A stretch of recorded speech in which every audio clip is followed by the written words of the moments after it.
welcome to Beyond the Ball. I am Collie, and this week I am joined by Paddy. Yo, yo, yo. Just the two of us. We can make it if we try, just the two of us. And I just can tell I'm in great form because last week I didn't have to do the fashion show. It was absolutely brilliant. Yeah. Well, Paddy, just to let you know, the fashion show is back this week. Oh, yay. Now, maybe you might have a little bit of interest. It is Manchester United that we're looking at. So No, I refuse to have any interest in it. Don't know. Right, Paddy, we're going to be looking at a couple of things. So we have our start bench sell. Our start bench sell this week is John Terry. Boo. Nemanja Vidic. Yeah. And Virgil Van Dijk. So the three of them, we have to start when we have to bench and we have to sell them. The way I done it last week was kind of or the week before was kind of giving a massive overload. I want to officially publicly apologize to you for coming onto your podcast last week and ending the whole thing. I just want to apologize for that. Hundreds of people up in arms texted me saying, what happened to the end of the podcast? They were waiting for it. They actually thought the fashion show was going to happen and I just ended it in a rage, but it wasn't actually that. It was him. You were very drunk and after seeing Ricky Gervais, weren't you? Yeah, I was pissed. I was gargled, came out, thought it'd be a great idea to sign in and jump onto the podcast. I knew I was watching it, so I knew Mick had left. Massive thanks to Mick again before coming on. Definitely going to get him back on. But yeah, I thought it would be a great idea to jump on and say hello, and thought it'd be hilarious. And I done that, and then tried to actually just leave the podcast, and I ended up ending the whole thing. So this was hilarious. It worked out even better. For me, it actually felt like if you ever went to the pub with someone and you were the designated driver, and some drunken person was just in your face annoying you, and then they just cleared off. That's exactly what it was like. Right, Paddy, so we're looking at the start bench sell. Then we're going to be looking at the Prem games for tonight and tomorrow. So there is kind of two of them in play at the moment, Newcastle and Norwich, and then Leeds and Palace. So both games 0-0 at the moment, and I believe Newcastle are down to 10 men. So Eddie Howe's first game in charge at home, so it'll be interesting to see if he can get a win because he badly needs it. So we have that. Then we have a couple of questions that we'll look at, and then we will have the fashion show to finish it off. Wearing a City top for foot. Right, hold on, I'm going topless here now. Fuck this. No, this is my local team, Time and Bond. Still wearing. Holly, you were saying there you're going to do the start bench sell a little bit different this week. Last week you read out all the stats and stuff. But you're going to mix it up this week a bit. But I'm just sitting here thinking, are you not going to read the stats out because Vidic would destroy Terry? Come on now, you know. Right, hold on a second, right? Let me just.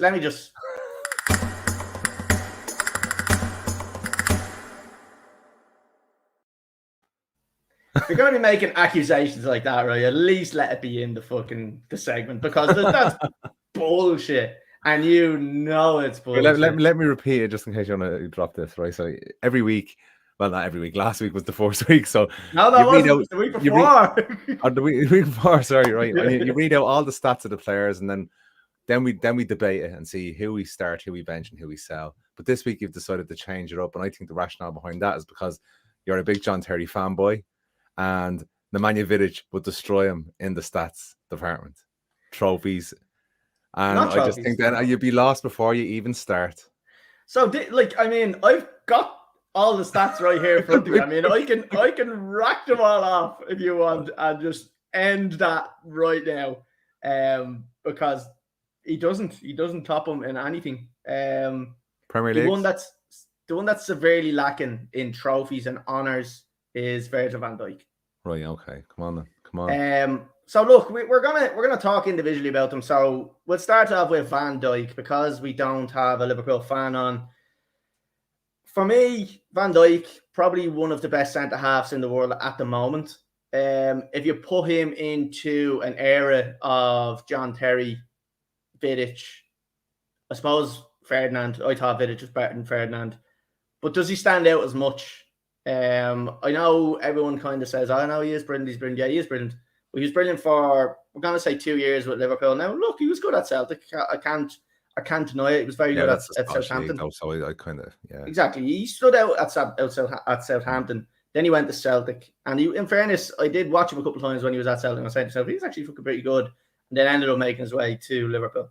And obviously they won the league. But they were after forking out between him and Alisson about 150 or 160 million between the two players and bought the league. And that's just what they done. They bought the league that year. So I'm not denying that he's not a great defender. But does he come up to the standard of John Terry and Vidic just because they've done it at a top level for much longer? You see, you've got to look at as well the team he's in. Now, I'm in no way saying that Chelsea or Man United at the time were slouches of teams. They were like, the best teams in the country they were playing in at the time. Yeah. But I think this high pressing that Liverpool do takes an awful lot of the defensive work away from the defenders. Mm-hmm. Like, I actually don't think like he has as much work to do as, say, a Terry did or a Vidic did in their teams in those days. Because this high press, like, you wouldn't have got so much before that the forwards and the midfielders defending as much as they do for Liverpool now. Van Dijk, I still think he has another couple of major trophies to win before he's even you're talking about him in the same bracket as Terry and Vidic. Now, look, I will rack off kind of what he has won, which, look, it is impressive. And I mean, like, if you are going to, like, I mean, it's better than fucking Steven Gerrard, who doesn't have a medal to show. But I'll just go through the honours he has, right? So, with Celtic, he won 2 league titles and he won a League Cup. With Liverpool, he won 1 league, obviously, in the 2019. Well, hashtag 20. League. Yeah. I don't know, it was a bit of a fake league. Anyway, he then won the Champions League and then finished runner-up the season before that. He won the Super Cup, which, in my opinion, is just a lot of bollocks. And the FIFA World Cup, Club World Cup, which is... I think you can win those Super Cups by collecting like 12 cornflakes packets or something like that. you get them for free. Yeah, no, I'm not having it. I don't believe them too as fucking majors. Like, he has a lot of individual awards, so that's the one thing I would say. Now, some of these may be absolute horseshit, but I'll just look. I'll run through them real quick because they are there. They are to his name. So, 2018-19 PFA Player of the Year, fair enough. PFA Team of the Year in the 18-19 Premier League season and in the 19-20 season, fair enough. Player of the Month in November 2018. That seems to be the only time he got the PFA Player of the Month. Player of the Season so he actually got the Premier League Player of the Season in 18 and 19. That just shows what he done for that Liverpool team. Look, let's call a spade a spade. He did change that fucking team, him and Alisson together. He was the final piece of the puzzle. Yeah, definitely. So he won UEFA Defender of the Season, UEFA Men's Player of the Year. This is all in 18 and 19. Like, so it's all that one year, the first and second kind of year. My contacts is nearly falling out there. Sorry. So he made obviously the Champions League squad of the season in 17, 18, and 19. So the 3 years in a row. UEFA Nations League final team again. Bullshit. Now they're just they're starting to turn stupid now, where it's all just like Liverpool fans player, all this bullshit. But look, he does have a few individual awards to his name. I can't deny, again, like you said, he is probably that final piece that they needed, and you can't take it away that it was Liverpool's first league in years, and he was one of the main reasons that they got it. But again, it still has to come to, does he weigh up against Terry and Vidic? That's what you have to ask. Yeah. So, will we move on to one of the other lads? We go to Vidic, we save the best to last. Okay. So look, obviously Vidic playing alongside Rio Ferdinand got carried most of his career. Who did? No, somebody else. No, look, in my opinion, the argument is always between John Terry and Rio Ferdinand. As far as I was concerned, as a defender, that's they're both English. Yeah, as far as I'm concerned, Vidic is a better defender than Rio Ferdinand. And like, what's your opinion on that? Growing up with kind of that being the prime time for United, like. I'd have Vidic in any of me. It'd be like if I was to pick like 2 centre backs out of all the United players that have ever played for United, Vidic would be one of them. Really? Every single day of the week. He was a machine, an absolute machine. Would have walked through a wall for United. Now I'm not saying Rio Ferdinand wouldn't have, like, you know, he was an amazing defender as well, but I just thought that, you know, like Vidic would have put the fear into the forwards. Yeah. You know, like they would have been like, I'm not going up against that fucker, it'll just break me. Whereas, like, I don't know whether Ferdinand would have had the same thing. Yeah, as a fan, I just loved him. I thought it was brilliant, absolutely brilliant. Like, he won so much for him. Yeah, and there was no flamboyance about him. There was no, like, he didn't have a big head about it. He just went on, done his job. You didn't really hear from him outside of football. You know, no scandals or anything like that, like some of the other defenders that we're about to talk about in a little while. You know what I mean? Don't know what you're talking about. Van Dijk has been staying out of the media. Brought no shame on the club. You know what I mean? No shame whatsoever. Like, except for when he got raped by Fernando Torres. That's a footballing thing. We've all had bad games. Games. That was a really bad game. Yeah, it was really bad. I know. So look, we'll run through his honours and what he's won. So, look at talking Red Star Belgrade here. There's fucking no point, but like, he won the first league of Serbia and Montenegro in 2003, 2004. Then he won the former Republic of Yugoslavia, Serbia, and like it's a cup bullshit. Then we get to his United career. So he has 5 league titles. He's got 3 league cups. He's got 5 FA Community Shields. He's got 1 Champions League, and he's got a FIFA Club World Cup. Again, that's bullshit. I don't like that. Yeah. The individual awards. Then he's got a FIFA World 11 in 2009 and 2011. So 2 FIFA World 11s. He's got the PFA Team of the Year in 2006 and 2007. That's the Premier League. He actually done that in 1, 2, 3. So he was in 4 of the Team of the Years for the Premier League. Yeah. Premier League Player of the Season twice. Jeez, that's unreal, isn't it? I didn't actually realize that. Yeah, it really is. That's unreal. So twice he got that, and then the rest of them. Rio wouldn't have got that. No, I don't think so. Don't think so. In terms of the rest of it, again, it's all that kind of individual kind of Manchester United awards. Yeah, it's not much. I suppose if it, like, I'm not going to be funny. Like, it's a flip of a coin really between Terry and Vidic. Again, the outside football stuff, Vidic would nick it. And if I do look at the biggest competition in world football, which is the Champions League final, when they came up against each other, United did come out on top, and Vidic came out on top. And if that was the flicker for me, that would do it. So you're saying if John Terry had have scored that penalty, he would have pipped it? Yeah, right. No. he's still question on the screen there. Sorry, sent in by Shane. Do you think he was sold too early? Vidic? Yeah. Well, no, it was after Moyes came in, so the whole club just went to shit after that. So it's very hard to say. Maybe, you probably could have got another few seasons, but would he have played as well for Moyes as he did for Ferguson? You'll never know. If Ferguson had to stay down for another couple of seasons, he would have had Vidic there for another couple of seasons. But I genuinely thought, and I'm not just saying this, but I genuinely thought he was starting to show a few cracks in the last season. He was at United, like, and there was a couple of times he got caught out, like, but we still in the league. Yeah, but he was drifting in and out of the team a little bit, wasn't he? Or injuries, I think, may have been catching up on him. That's age as well, like. But I still, to have him around the squad and have him even, to come on, not play every game of the season, like to bring in the next young centre back and to learn from Vidic. Yeah, you definitely would have kept him there. Absolutely. Right. So look, moving on to the cream of the crop, the best that has ever played the game, the best defender in the world. That man right there, John Terry. So I should run through his honours. Makes me so proud actually looking at all this. So he as well has 5 Premier League titles. Now he's got 1, 2, 3, 4, 5 FA Cups. He's got 3 League Cups. He's got 2 Community Shields. He's got 1 Champions League, and he's got 1 Europa League. So he's an extra European Cup there, and the FA Cups, which is. But the Champions League, he wasn't even playing that Champions League. Shut up. He was one of the main reasons we got to that final. No, he wasn't. So that's when he was wearing a suit and he put on his jersey, wasn't he? He wasn't the only one that's done it. He's gone. Fucking hell. It makes me sick that everyone goes back to that. He actually has great crack in that online as well. It's very funny. And then I look at the individual awards. So we have Chelsea Player of the Year, which again is kind of a bullshit thing. He got that twice.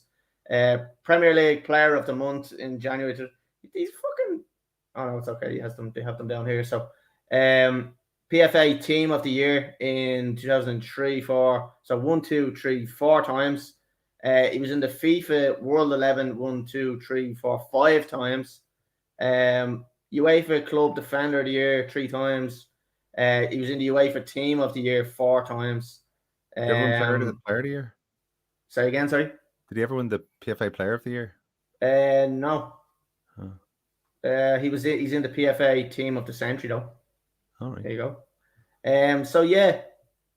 Oh, sorry, no, he did PFA Player of the Year, yeah, in 2004, 2005. I knew he would have. I know he had to have at some stage. Like in 2005, he was actually in the Ballon d'Or race, and I think he finished like 10th or something like that. So it was still a good kind of Lampard. That was the year Lampard finished second, Gerrard finished third, and Ronaldinho actually won it. John Terry came 10th that year.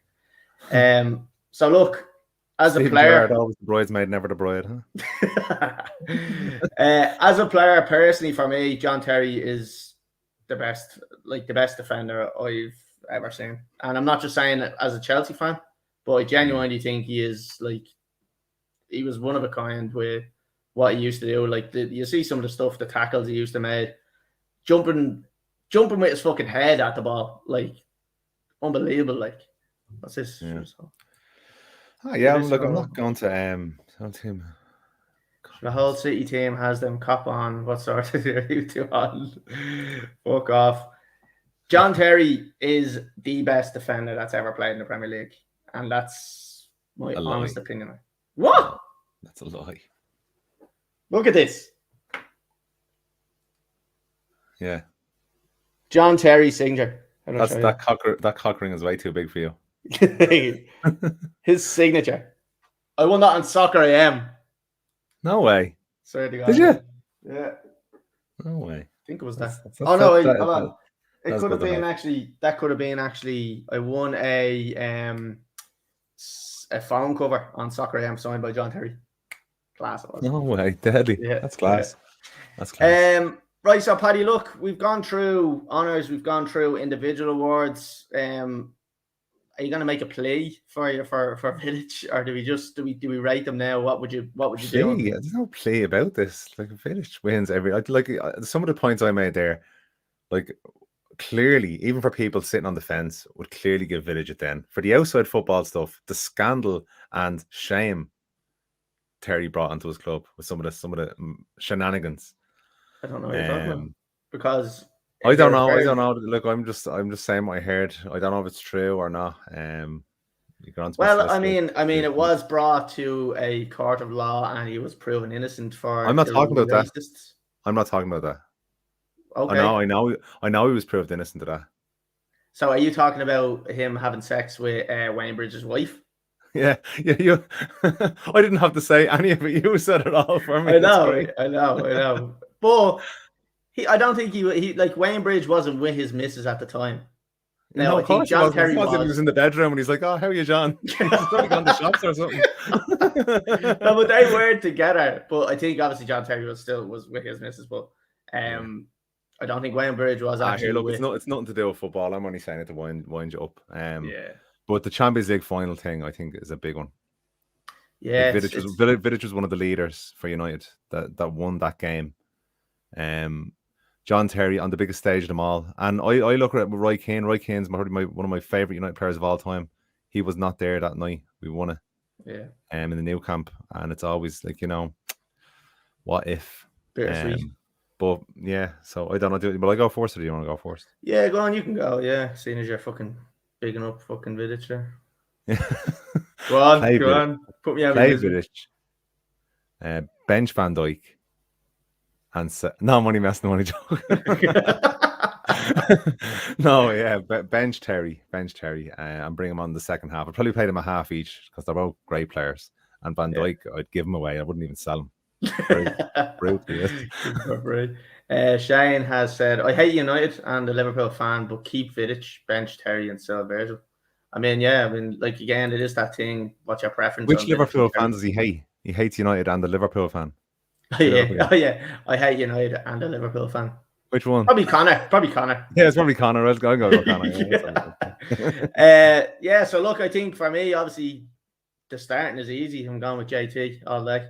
And again, I do think that Virgil van Dijk is a top quality player and it has a lot of potential to be like up there with one of the greatest defenders ever. But he has to do it consistently for a long time. Now, look, he has done it. I'm not saying he hasn't done it, but he hasn't done it at Liverpool at a top level and won so much awards from it. So, sorry, I'm just laughing at fucking. Oh, you can't keep blaming that, Shane. Come on. So I'm going start Terry.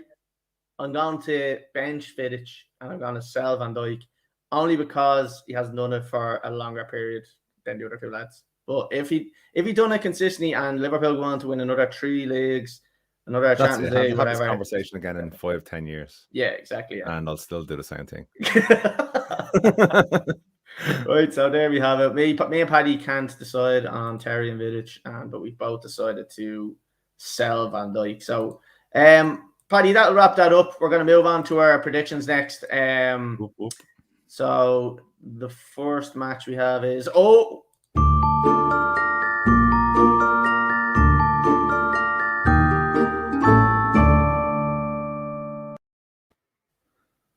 I was going to miss that one, did you? I got it in last week as well. Did you? Oh, I've seen it. I watched the whole thing. I watched the whole thing as I was coming home from Ricky Gervais, and I was watching it on the Lewis, and I had to get off at one of the stops and jump onto the next Lewis, and I looked up and I was gone past, and I was at Tala Hospital. So I was like, oh, okay, I'm gonna have to walk home. So I walked home. It took me over an hour walking home, and I watched the whole thing like that, and it was about 2 degrees out. I was fucking freezing. For our international listeners, the Lewis is the tram service in Dublin for bringing you home. Because I know the listeners in Brazil won't know what the Lewis is. It's not some bloke called Lewis that he was giving him a jockey back home. So the first match we have here is Newcastle and Norwich, which again we're in the 65th minute. It's actually 1-0 to Newcastle. They are down to 10 men. This could be their first win of the season, Paddy. So they need one badly. Big time. And this is a massive game against someone that's right above them. Like, this is a huge game for them. Like, so Callum Wilson scored a pen. So at the moment they are winning well. So I don't know. We'll update on that. I suppose we won't talk too much about that because it's going on. That'll put them on 9 points. Yeah. Burnley are on 9 above them as well. 2 games in hand, and then they've got Leeds who are 4 points ahead of them. Then I don't know if I can see them getting up. Yeah.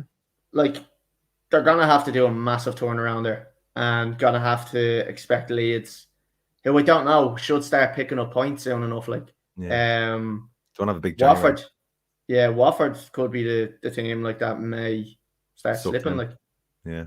So I'd like to see Newcastle stay up. I think they're a big enough club and good bit of passion there with the fans. So I'd like to see them staying up.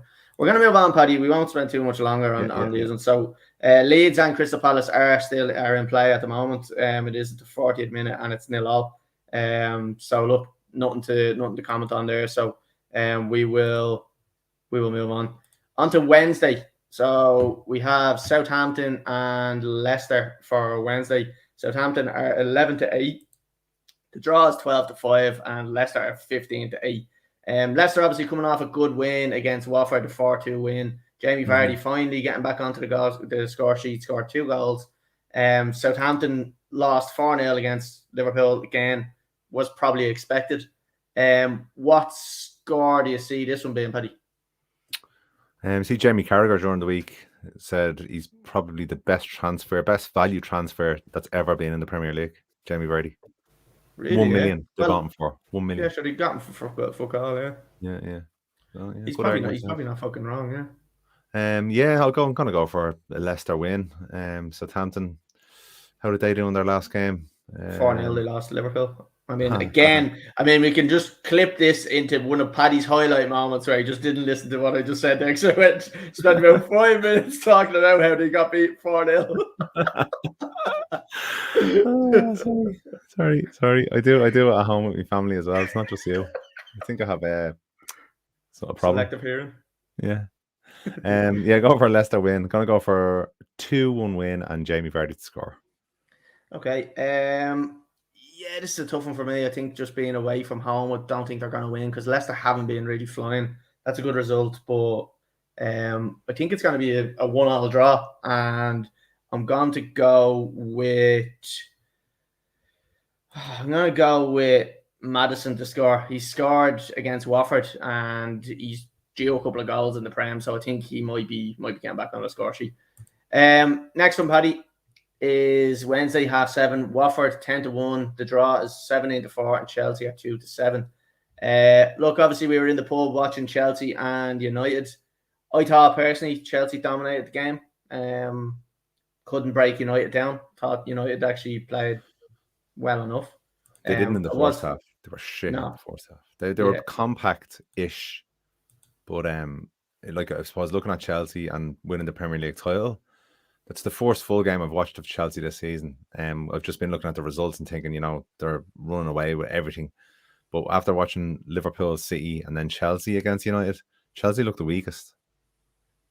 Yeah, I don't know. In those performances, I don't know. To be honest with you, you've watched them all season, but they didn't. They looked a bit off the pace or something against United. Like in terms of, I thought they should be in Stamford Bridge. They've done what they do in most games, where they move the ball and they kind of. Like they use Jorginho a lot in kind of moving that ball, where they kind of have it at the defense, just kind of slot it into him, and it's very obvious what they do a lot of the time. I don't think in terms of going forward we were at our best. I don't think Timo Werner should be playing. As far as I'm concerned, now he's had his chance. Just put him on the bench and use him in the last 10 minutes or something. He's not good enough, and something really has to change. Whether it's his physical presence or whether it's I don't know. I really don't know. Like it's just not story with Lukaku. So Lukaku's only back from injury. So he had only been training with the team for 2 or 3 days. So that's why he didn't start. He said he was ready to start, but as Tuchel said, every player is going to tell him he's ready to start when you're playing against Man United.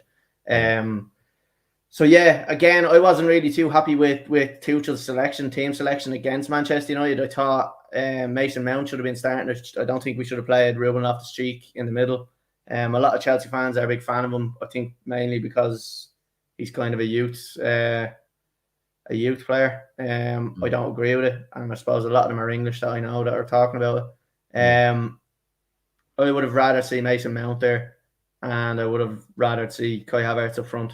I don't see why you change it, and then bring Lukaku on and just leave Werner on the bench at this stage, because it's becoming embarrassing. Like he's not doing what we want from him. Like absolutely. In terms of this game, how do you see it going?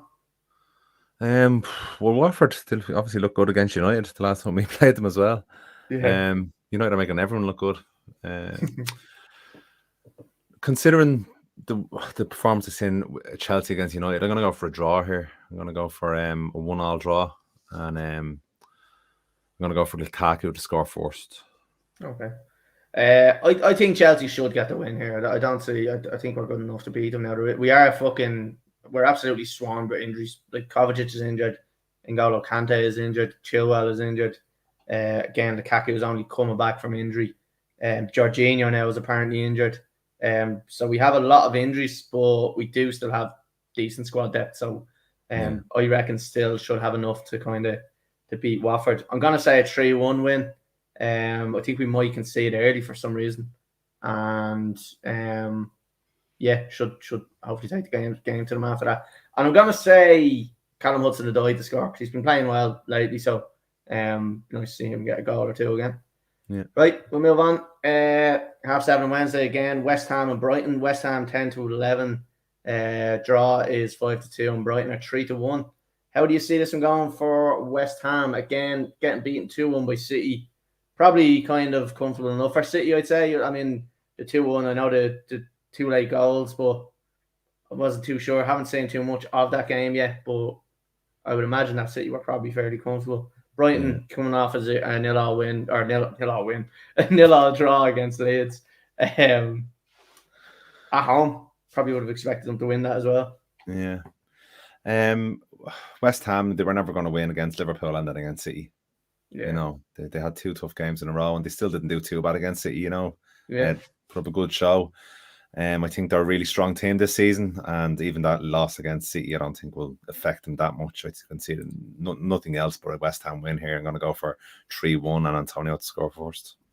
Nice one, yeah. I think West Ham should nick it here. I don't think it'll be very high scoring. I think it might only be a 1-0 win for West Ham, and I'm gonna say Ben Rama to score because having me fantasy. No, I'm not. I'm going to say Antonio to score because he scored. I'm pretty sure he scored against City, did he? Oh, no, it was Lanzini. I'm going to go with Antonio to score. He's due a goal. Cool. Right, Paddy, we're going to break there for a couple of minutes and we're going to move into the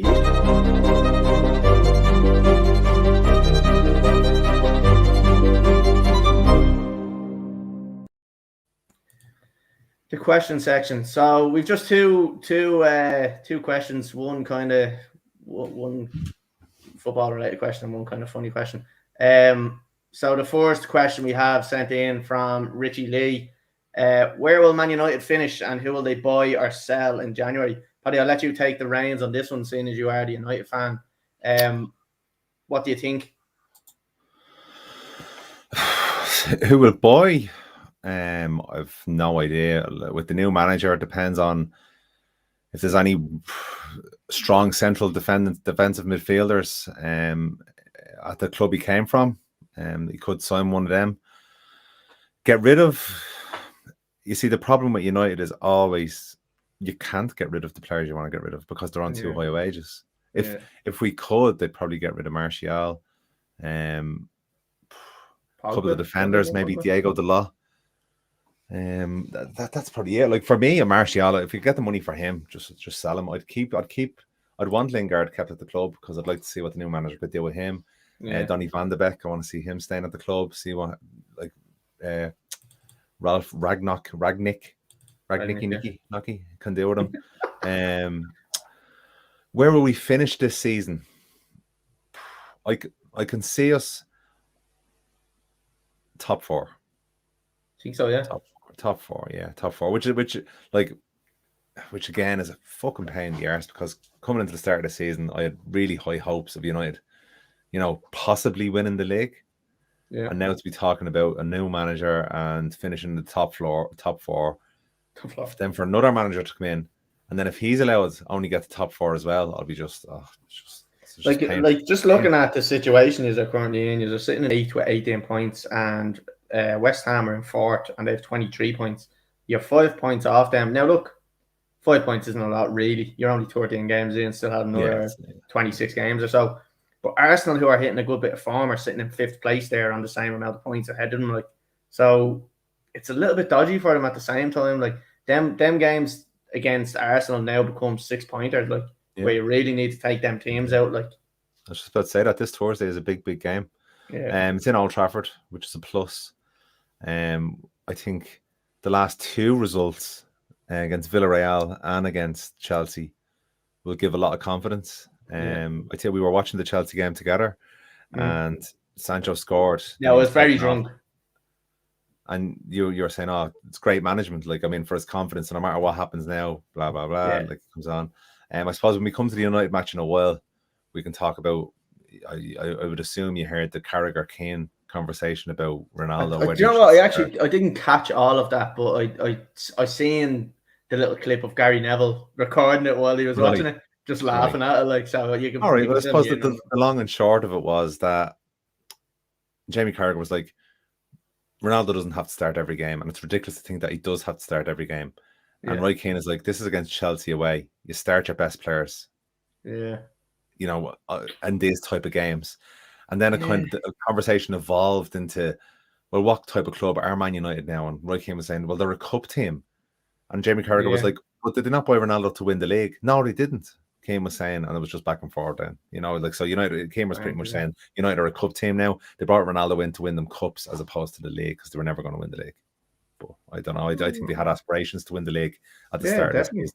I think they probably would have had a better chance with not signing Ronaldo because I think we said it last week or even on the Instagram live we done where he probably had a plan coming into this season, and then all of a sudden City were looking at buying Ronaldo and just complete panic buy, and then all of a sudden he's got the fucking best player in the world sitting on his fucking lap, and it has to use him. Like throwing every plan you had with using Cavani and using probably Rashford and Sancho out the window. Like, so I don't know. Yeah, like it's but interesting. Like, okay, but then that still will call into question the type of manager he was, because you're going to see supposedly a very experienced manager coming in now tactically.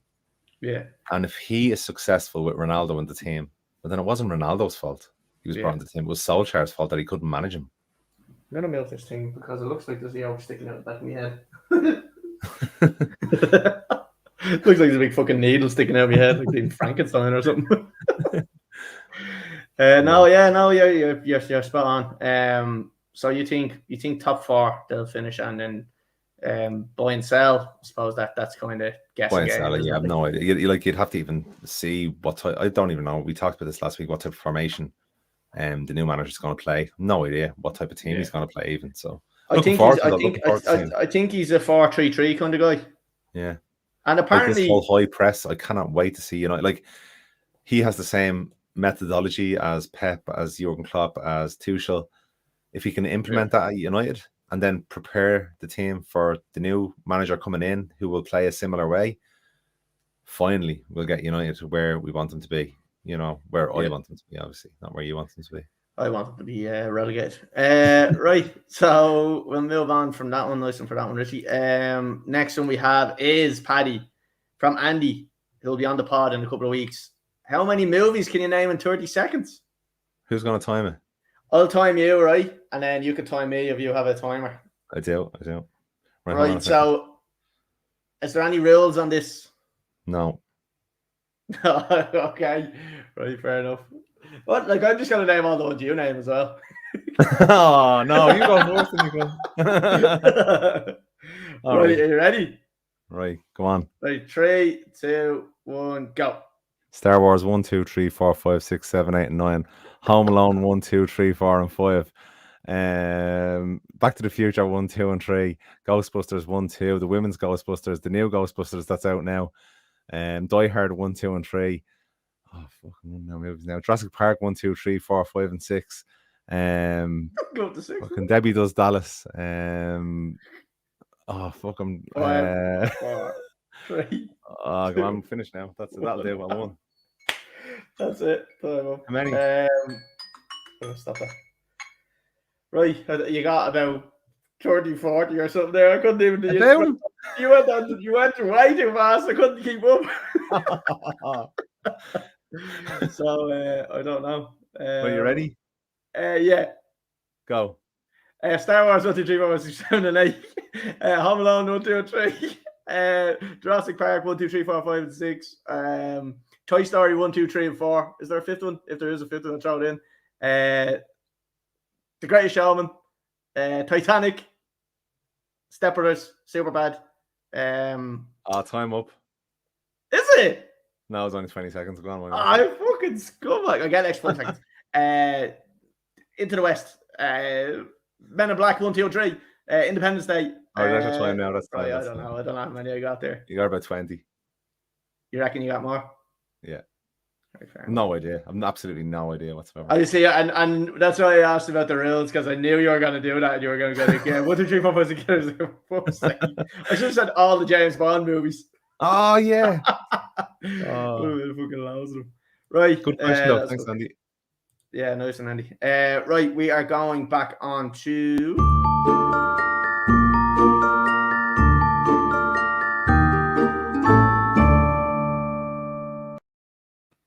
Just we're at about the midway point now. If you're watching on YouTube, give us a like and a subscribe, please. If you're on Facebook, again, follow, share, tell all your friends about us. Same on Instagram. We're on Twitter now as well.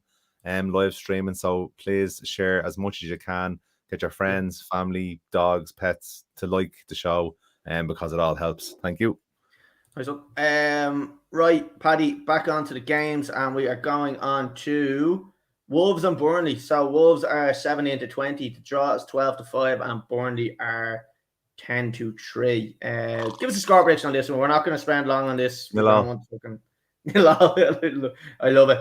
I am actually going to go with a Wolves win because Wolves did beat West Ham there 2 weeks ago.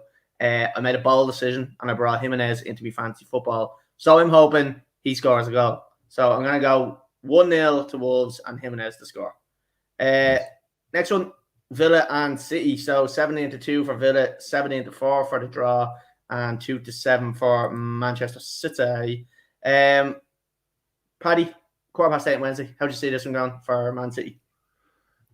Big upturn in form for Aston Villa, Steven Gerrard. Decent result, 2 decent results so far. Will it be a step too far against City? If it was in the Etihad, I'd say absolutely, because it's in Villa Park. You never know. They could just nick a win, and that's what I'm going to go for. I'm going to go for a City win, or not City win, a fucking Villa win. Sorry, and I'm going to go for Danny Ings to score. It's going to be 1-0. Ooh, interesting. No, I don't. I think this is going to be the story of Gerrard's career. Trying so hard when he slipped against Chelsea, he tried so hard to get a goal against Chelsea next time he played. And so hard he tried, couldn't get it. Made a tick for himself. I think he's going to do the same. He's going to want to do Liverpool a favour. He's going to try too hard against Manchester City. I guarantee he's going to make some sort of stupid decision. I think he's going to be brilliant, and it's not going to pay off. And I think City are going to bash them. And I'm going to say 3-0 to Manchester City. And I'm going to say, let's go with Mahrez to score, because I've got Gundogan, who I just brought into my team. Gundogan. And then I have Bernardo Silva in. So I'm just trying to cover all bases here. Right, we're on to the next one. Sorry, calm in there, Shane. Beyond the Ball versus Bluebell United staff. Shane has messaged me to say that he wants to organise something between the podcast and the Bluebell staff. Shane, will me and you just make a football team? Yeah, Shane, put it in writing. Give me dates, give me times, and we can see what we can do. You can speak to my agent. Speak to my agent, and I'll see if I've got some free time to pencil you in somewhere. Right, 8:15 on Wednesday, the Liverpool derby. What's it called again? Merseyside derby. Liverpool derby. Liverpool derby, but I mean, I'm not wrong. Everton are 15-2, 19-5 to draw, and 4-11 for Liverpool. Paddy, what way do you see this one going? It's always a good game. It could be Rafa's last game, because Everton have not been doing too well. They're down near the relegation zone, and I think if a big loss here against his old club could be the full nail in the coffin, because I think Everton needs to either change their form really quickly or do something to change their form, because they could really get sucked into that relegation battle. They are now 14th. They are 5 points off the relegation zone, because Norwich have gotten the equaliser now, so they're on 10 points. So yeah, they need a result, or they need a new manager. They need something. They need help, because they invested an awful lot of money, plans for the new stadium, everything else. Do I see them getting the result they need? Absolutely not, unfortunately. I think Liverpool will get the win here. But I don't think it'll be a big win, because it's a derby. I think it might be 2-1, and I got to go for Calvert-Lewin to score first. I think he might still be injured. Richarlison then. I think he might still be injured. I fucking I'm absolute shat myself in the last couple of weeks with the fantasy football. I brought St. Maximin in tonight and made him captain, and fucking he's not doing that for me. And Kieran Clark, you're an absolute gobshite for getting sent off, because you're not allowing him to play freely now. So fuck off. Yeah, you big easier. Big bollocks you. Right, yeah. To be fair, I see this being a walkover for Liverpool. Probably the worst form I've seen Everton hit in the last kind of couple of years. Shocking. For the players that they have there, they shouldn't be getting these type of results. You can see the players are frustrated on the pitch. It's the opposite when you look at Liverpool. They're all flying. They're all fucking on a buzz. So I think polar opposites playing against each other. Yeah. And I think Liverpool are going to bash them. And I think it's going to be 4-0. I think they're going to absolutely smoke them. So I'm going to say 4-0 to Liverpool. And I'm going to say Mane and Jota to score 2 each. That's what I'm going with. Nice. Right, we'll move on. Thursday, 7:30. Spurs and Brentford. So Spurs are 3-5 to win, 29-10 for the draw, and 9-2 for Brentford. Paddy, how do you see this Spurs game going? Obviously, Spurs game getting called off against Burnley there during the week. And they were On the knocked out of weekend. fucking European Coca-Cola Cup as well. Yeah, whatever that competition they were in. I think they've got one goal since Conte has come into the club. I think he came out and he said he kind of realizes now that Tottenham really aren't where he thought they were going to be when he came in. Yeah. In other words, they are shit. They're worse than I thought. Like, they're fucking dirt. Oh my god! And because he's been diplomatic when he's saying that stuff. Can you imagine how bad they are? Like, it's ridiculous. But I still see them getting a win here against Brentford. I'm going to go for a 1-0 Spurs win. Harry Kane to score. I hope he does score because I have him in my fantasy football. So that means he's not going to score. I have everybody and I still can't get a fucking point. I'm going to go with Spurs to win as well. And I'm going to say 3-0 to Spurs. And I'm going to say Harry Kane to not even get an assist. I'm going to say he's going to fucking fire a blank and Son is going to score. Because I don't think Harry Kane is doing that for me in the fantasy football. So I'm just tempting fate to him. On to the last game of the week, Paddy. Again, we do have another fixture list on Saturday and Sunday. I might be just releasing a small little predictions video on Thursday or Friday with kind of air predictions on that. So just watch out for that. Cool. Thursday, 8:15, Manchester United and Arsenal. Surprising that the price for United at evens, 13-5 for the draw and 13-5 for Arsenal. How do you see this one going? I don't know if you've seen it. There was talk that this whole team that Carrick put out was actually Rangnick's goal or Rangnick's team, and apparently he was in his ear talking to him as well. Don't know if you've seen that. Flesher had his headphones in. Yeah, and so apparently they were saying it was him. Look, this was the Sun wrote this. So take what you will from that. Like, no reputable source has verified that. But you can guarantee that he's going to be having some input. Yeah, even and this the one week, thing that, because I was talking to one of the lads at work about it, and he was saying, "What do you think?" Like, I was like, has that been said about like the backroom staff like leaving, or what's the story? Apparently they're staying there. They are, and he's bringing in a couple of his own as well. Yeah, so it makes sense that it actually was him, because if you're fair enough, if your backroom staff is gone, you just go, right, fuck it, just do whatever you want for the last game. But if you're coming in there with your set of kind of rules and set of kind of ideas, if you just pass them on to the assistant manager, let him kind of get a crack at it, at just managing it, just so he understands it a bit, and then come in and kind of fully implement it. Like, I think it makes sense that it was him, and kind of respect it if it was like. Again, you see, Solskjaer's problem was he tactically was not good enough. And then he had a lot of inexperienced people working underneath him. So they needed somebody to guide them as coaches. Yeah. Or Solskjaer needed somebody really experienced as a coach doing the job while he managed the team.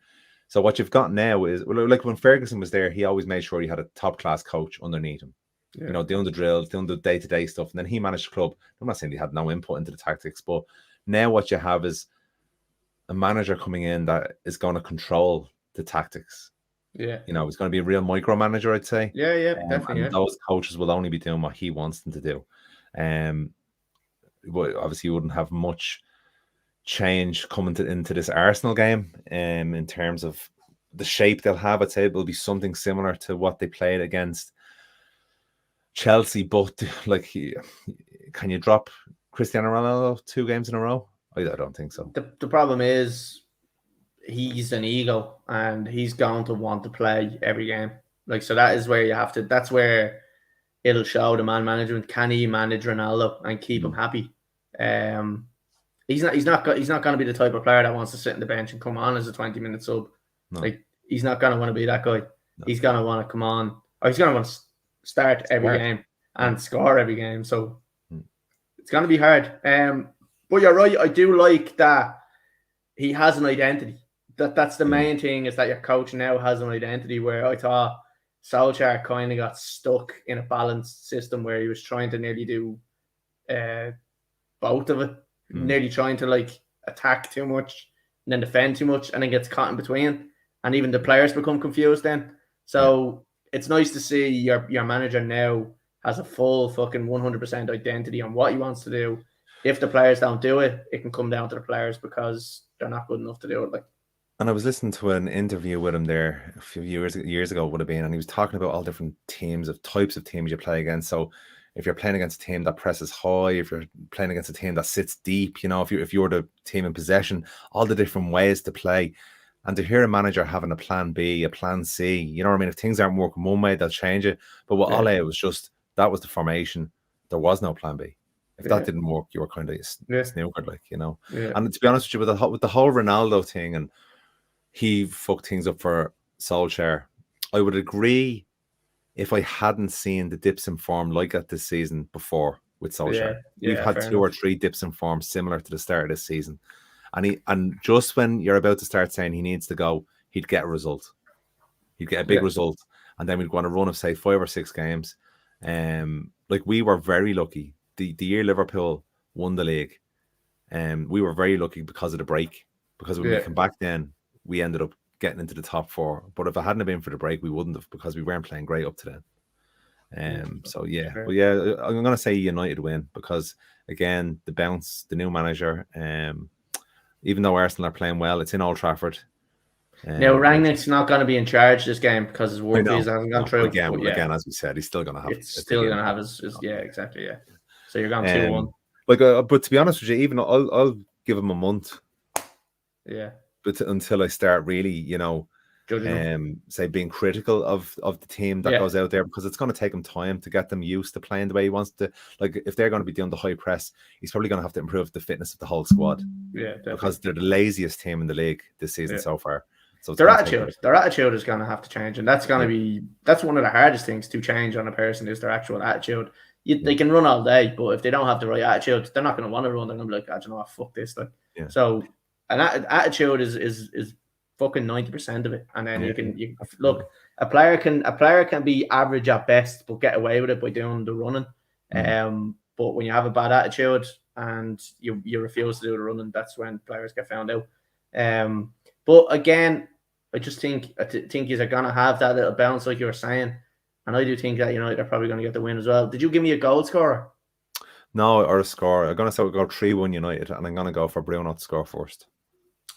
Bruno's one that I want to see a bit more from for this season. Like, he hasn't been doing too well, and I don't know whether it's because maybe Ronaldo's come in and taken a little bit of his shine, but he needs to start showing that leadership again. Look, I really like the performance he had against Villarreal, because he came off the bench. Yeah, and he really made a difference in that game. And that's what you want to see. You want to see an impact. You want to see a player making an impact when he comes off the bench. Because look, back in the Fergie day, Ollie was that guy that done that. He came off the bench, and how many times he was probably, I think he's the highest scoring player from fucking coming off the bench. Like, so that's what you want. And to be honest with you, that's why I thought it was poor on Ollie's behalf. He should have known how to use them type of players, like off the bench. Yeah. Yeah, so look, I'm going to go final against Villarreal in the Europa League. Like, he didn't make any substitutions, but we talked about that to death. And anyway, but we won't go back to that. No, we'll move on, because we are coming up to the hour mark, and I reckon we could get it under the hour nearly. 8:15. Yeah, sorry, what am I doing? I'm just reading that off the screen again. So I'm going to go with a 2-1 win for United, and I'm going to say Sancho to score. I genuinely think. And I said it at the start of the season that Sancho was going to flop. And the main reason I was saying that was because I didn't think Ollie was going to get the best out of him. But I think that's why you were saying it. I don't know. I think it was. Went back and looked at the clips. I think you just didn't. I think I said it about Ollie not getting the best out of him. But no, I do think he's gonna have a new lease of life now. And I do think he'll probably score again. Maybe we'll see. But yeah, I'm gonna go with Sancho to score and United to win 2-1. 1-1. It ended with Newcastle Norwich. That's bullshit, because I had fucking Saint-Maximin as captain. What a load of bollocks. Right, Paddy, that's all we have on the predictions. So we are now going into your favorite part of the show, which is the fashion show.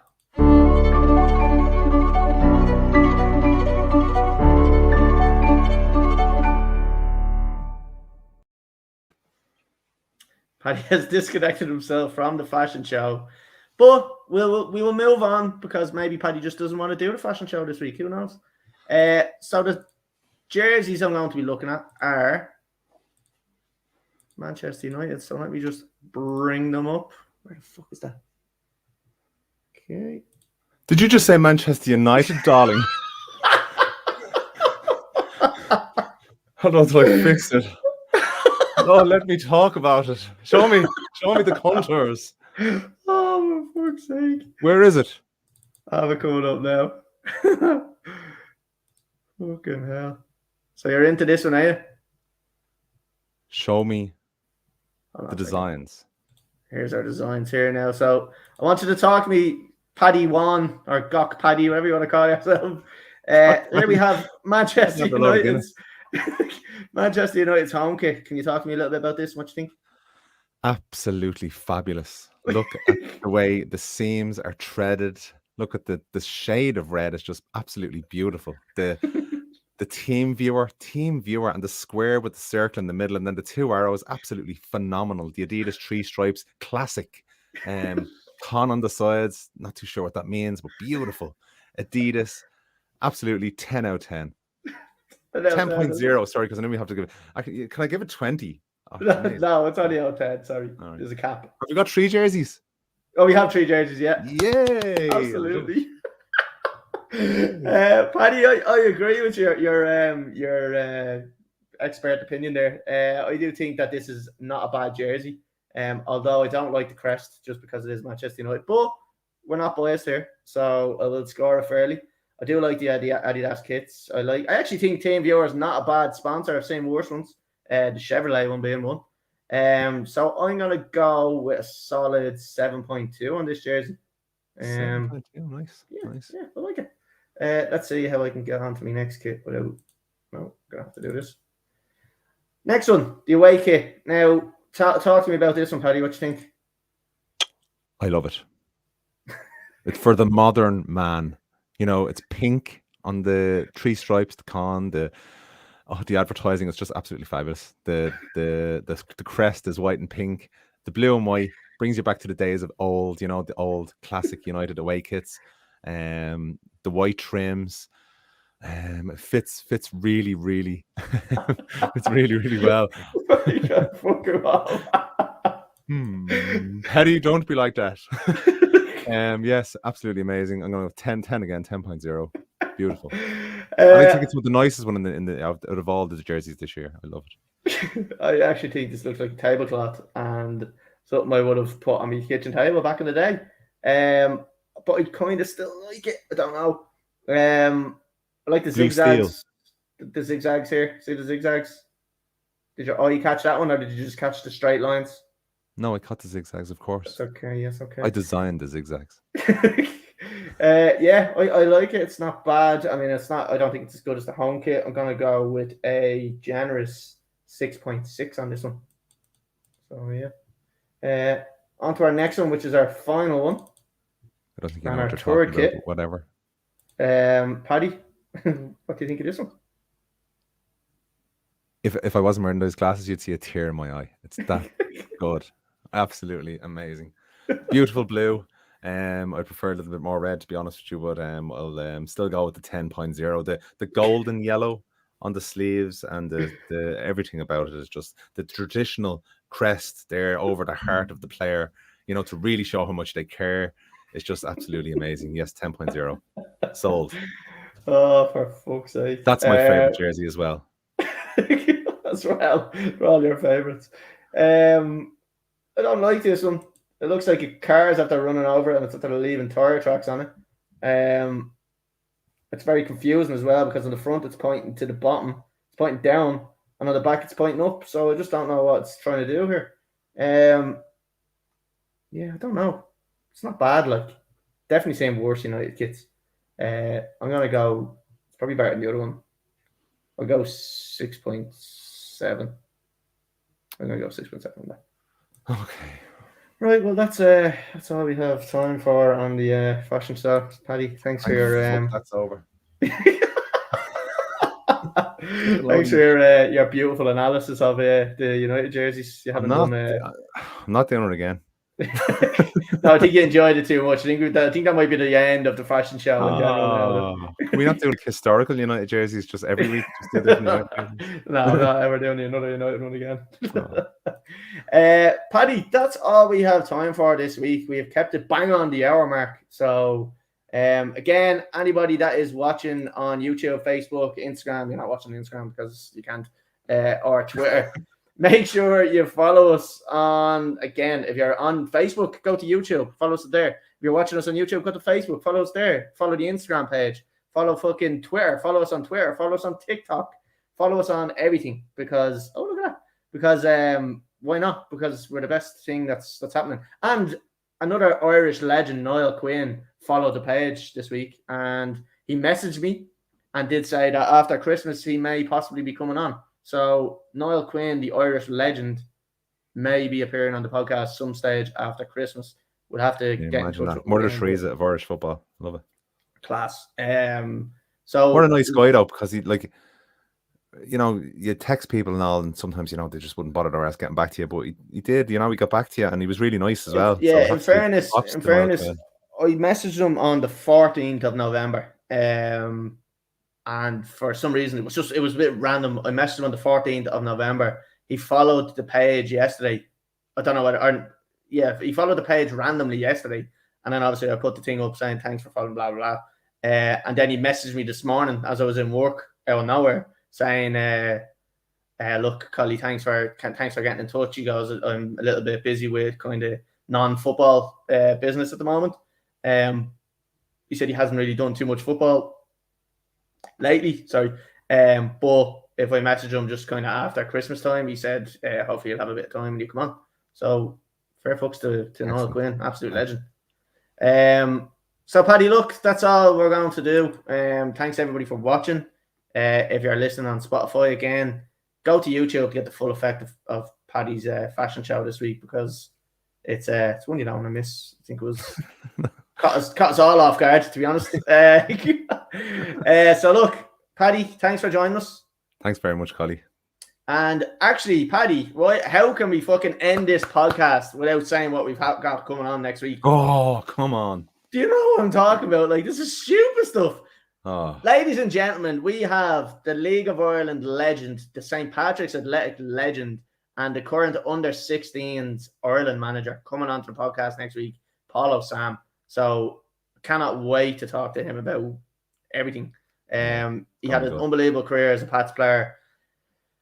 Again, he's so involved in the FAI. I cannot wait to talk to him about his Irish setup and what he's got going on and like kids for the future and how he builds his team and stuff like that. So I'm really looking forward to talking to Paul about all that type of stuff. So this is the type of podcast that anybody that's involved, like, whether it's you have a kid or you're playing yourself in any sort of football in Ireland and you're looking for I suppose information on how you can come up through the ranks to become an international at the under-16 level.